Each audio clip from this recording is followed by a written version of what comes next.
본문은 그 야곱이 드디어 20여 년간의 외삼촌 라반의 집을 떠나서 이제 고향으로 향하는 부분입니다. 온 식구를 이 낙타 등에 태우고 이제 그간 모은 이제 모든 그 소유물을 이제 가축 등 그와 같은 그 재산을 다 갖고 이제 아버지 이삭에게로 이제 가려고 합니다. 마침 그 순간에 그 라반은 이제 양털 깎으러 갔는데 야곱은 이 라반에게 말하지 않고 그저 길을 이제 떠난 것입니다. 이 틈을 놓치지 않고 이제 야곱의 아내 그 라헬이 그 아버지의 드라빔을 이제 훔쳐 가지고 나오죠.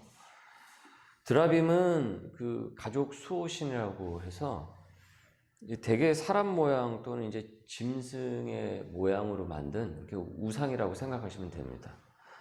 뭐 나무로 만들기도 하고, 뭐 돈이 있는 집은 뭐 은으로, 하여튼 그렇게 정성스럽게까지 해가지고 만들기도 했습니다. 그 일본 같은 경우 보면 집안에 뭐 그런 걸 이제 딱 해가지고 집안에 놓잖아요. 우상의 제단들을 이렇게 놓지 않습니까? 신상들을 놓듯이 당시에 이 고대 근동 이 지역에서는 이와 같은 일들이 적잖이 있었습니다. 크기는 뭐 인형처럼 뭐 작은 것도 있었지만은 뭐 어떤 거는 뭐 사람 키만한 것도 있었다라고 이제 전해주고 있고요. 그러니까 라헬이 갖고 나온 것은 큰 건 아니었죠. 이제 인형 크기만한 이 작은 것을 이제 갖고 나온 것으로 이제 보이죠. 이것이 이제 뭐 화로부터 뭐 가족을 뭐 지켜주고 뭐 풍요를 가져다주고 그리고 이 드라빔을 또 소유한 사람은 이 상속권을 갖기도 하는 것으로 알려졌기 때문에 아마도 이 라헬은 이 드라빔을 이제 이 목적으로 훔쳐가지고 나온 것으로 이제 보입니다. 읽으신 본문의 이제 뒷부분에서는 이제 라반이 이 드라빔을 이제 찾으려고 여기저기 급하게 뒤지는 모습이 나오는데 이제 그만큼 이 이상의 그 의미, 그러니까 돈과도 이제 관련이 있었기에 이 중요하게 그 여겼던 것이죠. 이것만 봐도 이 라반이 어떤 세계관을 갖고 살던 사람이었는지 이 답이 나오지 않습니까? 그러니까 그렇게 그 야곱을 종 부르듯이 부리고 임금을 제대로 주지도 않고 10번이나 속여 먹고도 양심의 가책 하나 이제 느끼지 않았던 것입니다. 그렇게 언제까지나 자기 손 안에서 묶어둘 수 있을 것이라고 생각했던 그 야곱이 이제는 그 세월을 견뎌내고 식구와 그가 모은 재산을 들고 이제 그를 이제 떠난 것이죠. 3일이 돼서야 이제 야곱이 자신을 떠났다라는 것을 알고는 이제 불이 나게 이놈 하면서 이제 야곱을 찾으러 나간 겁니다. 그러니까 잡으러 간 거죠. 추격을 한 것입니다. 23절에 라반이 그의 형제를 거느리고 7일 길을 쫓아가 추격을 한 것이죠. 길르앗 산에서 그에게 이르렀더니 마치 예전에 미국의 노예 시절에 흑인들 노예 시절에 노예가 도망가면은 막 백인들이 막 쫓아가가지고 막 이 노예를 잡아가듯이 그런 식으로 이 야곱을 잡으러 간 것입니다. 그런데 그 밤에 이제 하나님께서 라반의 꿈에 나타나셔서 경고를 하신 것이죠. 야곱을 더 이상 함부로 건들지 말라. 24절입니다. 밤에 하나님이 아람 사람 라반에게 현명하여 이르시되 너는 삼가 야곱에게 선악간에 말하지 말라. 시시비비를 따지지 말라 하셨더라. 그 꿈을 꾼 이제 그 현몽 가운데서 그에게 그 하나님께서 말씀하신 그것을 들은 이 라반이 그래도 이제 하나님 무서운 줄을 알고서 이제 야곱을 이제 더 이상 건들지는 못합니다. 이 양반이 또 워낙 이 종교성이 강한 이 양반인지라 뭐 우상도 믿고 뭐 하나님 있는 줄도 뭐 알고 여하튼 뭐 다신교 사상을 갖고 있던 사람인지라 이것도 믿고 이제 저것도 믿은 것이죠. 그러니까 이제 드라빔도 갖고 있었던 것이죠. 온전히 하나님을 믿는 사람이 왜 미신 인형을 집안에 갖고 있겠습니까? 그리고 라헬이 이제 딸이 그걸 훔쳐갖고 나온 것이잖아요. 그걸 이제 어렸을 때서 또 본 거죠. 아버지가 그거를 신주 딴 듯이 모시듯이 그걸 귀하게 여기니까. 그러니까 결국은 그것이 다 가정에서도 다 학습이 되는 것입니다. 예수님을 온전히 믿는 사람이 여러분 어떻게 점집도 가고 교회도 가고 그러겠습니까? 점괘도 믿고 하나님의 섭리도 믿고 이것은 온전한 신앙이 아니죠. 이런 짬뽕 믿음은 하나님이 가증히 여기신다고 말씀하셨습니다. 라반은 꿈에서 들은 그 하나님의 경고가 무서워서 야곱을 쫓아오고 나서도 치를 길을 그렇게 급하게 해가지고 이 야곱을 드디어 찾아내는데 그러나 이제 야곱을 어쩌지 못하죠. 하나님께서 경고를 하셨으니까. 그러니까 그게 너무나도 무서운 거예요, 이 야곱은. 이 라반은. 그래서 29절을 보십시오. 너를 해할 만한 능력이 내 손에 있으나 너희 아버지의 하나님이 어젯밤에 내게 말씀하시기를 너는 삼가 야곱에게 선악간에 말하지 말라 하셨느니라. 그러니까 야곱은 라반이 그 꿈을 꿀 때 그렇게 하나님께서 세심하게 그도 모르는 새 보호하심을 알지는 못했죠. 야곱은. 그래서 그걸 나중에 돼서야 이제 라반이 여기에서 말을 하니까 이제야 그런 일이 있었음을 알게 된 것이지. 그때는 야곱은 전혀 무슨 일이 벌어지고 있는지 라반에게 무슨 일이 벌어지고 있는지 몰랐죠. 그리고 야곱도 알고 있지 않았겠습니까? 라반이 이제 내가 집을 나온 걸 알고 분명히 쫓아올 것이다 라고 생각을 했을 것이란 말이죠. 이것을 보면은 우리가 이 알지 못할 때도 하나님께서는 일하신다라는 것을 오늘 본문을 통해서 우리는 알게 되는 것이죠. 내가 알지 못한다고 해서 하나님께서 일하시지 않는 당신의 백성인 나의 안위를 지키시지 않는 것이 아니라는 것입니다. 내가 모른다고 해서 내가 그 섭리를 헤아리지 못한다고 해서 하나님께서 섭리하시지 않고 일하시지 않는다라는 것이 아니라는 거죠. 단지 내가 모를 뿐이라는 거죠. 야곱은 몰랐습니다. 하지만 야곱이 모르는 새에 하나님께서는 그 당신의 섭리를 그의 야곱의 삶 속에서 계속 흘러가게 하시고 또 일하시는 것을 우리가 보지 않습니까? 애들이 잘 때 이불을 걷어 차잖아요. 그리고 뭐 이렇게 자고 저렇게 자고 뭐 그럴 때가 있지 않습니까? 그러면 부모가 중간에 깨서 다시 자리를 제자리로 돌려놓고 똑바로 하고 비계 비워주고 이불 다시 덮어주고 그리고 볼에다가 뽀뽀 한번 해주고 머리 한번 쓰다듬어주고 다시 잔단 말이에요. 왜 애들은 그거 압니까 모릅니까? 모르죠. 무슨 일이 벌어졌는지 밤에 자기 바쁘니까.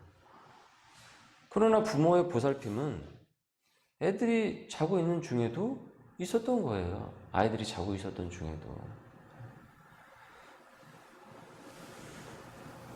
자녀 키우신 분들은 알지 않습니까? 애들이 몰라서 그렇지 부모가 어떤 노력을 아이를 향해서 기울이는지 그리고 주는 그 양육의 그 보살핌이 그 아이들도 모르는 새에 전방위적으로 있단 말이죠. 그렇게 키워주었는데 뭐 나중에 뭐 엄마가 아빠가 나한테 해준 게 뭐가 있냐 이러면은 이제 허망한 거죠.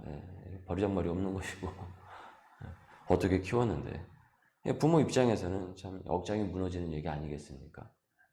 이제 모른다 이거예요. 애들은 모른다 이겁니다. 여러분 이 생각을 갖고 이 말씀을 한번 우리가 다시 한번 보자라는 거예요. 하나님께도 내가 이렇게 할 수가 있는 거예요. 하나님 나한테 뭐 해줬습니까? 내가 아플 때 어디 있었습니까? 내가 울고 있을 때 어디 있었습니까? 우리는 그 소속들이 하나님께서 나를 향해서 어떻게 일하셨는지, 나를 향해서 어떻게 섭리하셨는지 우리는 다 모릅니다. 하지만 내가 모른다고 해서 하나님이 나를 향한 그 섭리와 일하심이 멈췄던 것이 아닙니다. 시편 기자는 이를 이렇게 기록을 하죠. 시편 121편 1절에서부터 4절의 말씀. 내가 산을 향하여 눈을 들리라. 나의 도움이 어디서 올고 나의 도움이 천지를 지으신 여호와에게서로다. 여호와께서 너를 실족하지 아니하게 하시며 너를 지키시는 이가 졸지 아니하시리로다. 너를 지키시는 이는 졸지 아니하시리로다. 이스라엘을 지키시는 이는 졸지도 아니하시고 주무시지도 아니하시리로다. 그 얘기가 무엇입니까? 우리가 자는 그 순간에서도 하나님께서는 일하신다, 섭리하신다. 그것을 시편 기자가 고백한 것 아닙니까? 그래서 산을 향해서 눈을 든다라는 거예요. 하나님의 성산을 향해서 눈을 드는 거예요. 하나님께서는 저와 여러분을 위해 내가 모르는 그 순간에도 당신의 섭리를 펼치십니다. 내가 알지 못한 그 순간에 하나님께서는 분명 나를 보호하시고 인도하셨습니다. 여러분, 우린 이것을 의심해서는 안 됩니다. 그거는 애들이 나중에 커가지고 엄마 아빠한테 엄마가 나한테 해준 게 뭐냐, 아빠가 나한테 해준 게 뭐냐, 그거하고 다를 바가 전혀 없습니다. 다시 본문으로 돌아오시면 이제 라반은 이제 드라빔만 찾습니다. 30절을 보세요. 이제 내가 내 아버지의 집을 사모하여 돌아가는 것은 옳거니와 어찌 내 신을 도둑질하였느냐. 내 신을 도둑질하였느냐. 내 하나님이다 이겁니다. 이 드라빔이 내 신을 도둑질했느냐. 그러니까 야곱 잡는 것은 이제 물 건너 갔고 이제 드라빔이라도 건져야겠다라고 생각을 한 거죠. 그런데 아무리 찾아도 없는 거예요. 여기저기를 찾는데도 가져가라고 했어요. 어디는 찾아서 갖고 가시라고. 왜 그렇습니까? 야곱의 아내 이 라헬이 어디에 숨겼습니까? 이 안장 밑에다가 이게 쭉 숨긴 것 아닙니까? 야곱은 라헬이 이것을 이제 훔쳤는지 몰랐죠. 34절을 보십시오. 라헬이 그 드라빔을 가져 낙타 안장 아래에 넣고 그 위에 앉은지라. 라반이 그 장막에서 찾다가 찾아내지 못하며 라헬이 그의 아버지에게 이르되 마침 생리가 있어 일어나서 영접할 수 없사오니 내 주는 노하지 마소서 하니라. 라반이 그 드라빔을 두루 찾다가 찾아내지 못한지라. 낙타 안장에 우상 드라빔이 어떻게 됩니까? 깔리게 되죠. 우상은 아무 힘이 없음을 상징적으로 보여주는 것입니다. 지금 이 장면이. 노트에도 나오듯이 이 하여라는 여성 밑에 깔려서 그것 자체가 어떻게 됩니까? 이 부정하게 되는 것이에요. 굳이 그 드라빔을 훔쳐서 나온 이 라헬의 행동은 칭찬받을 수 없는 부정한 행위인 것은 맞죠. 아니 그걸 왜 훔쳐갖고 나오냐고요. 그걸 왜. 그런데 그 부정한 행위가 드라빔이라는 그 우상 인형을 깔아뭉개는 이 장면이, 그래서 이 우상이 똑같이 부정당하는 이 장면이 참 오묘하게 다가오게 되죠. 그렇게 신주단지 모신 그 드라빔은 결국 라반이 그렇게 안고 도는 그 드라빔은 결국 찾지 못하는 것으로 이제 본문이 맺습니다. 그러니까 우상은 아무런 힘이 없는 것이에요. 그냥 그거는 나무 조각일 뿐인 것이죠. 그냥 인형일 뿐인 것입니다. 오늘 본문에서는 실제로 야곱의 삶에서 역사하시는 그 하나님과 라반이 내 신, 내 하나님이라고 믿는 그 우상, 드라빔의 그 무용함이 이 대비를 이루고 있는 것이에요. 그래서 본문은 내게 이 질문을 하고 있습니다.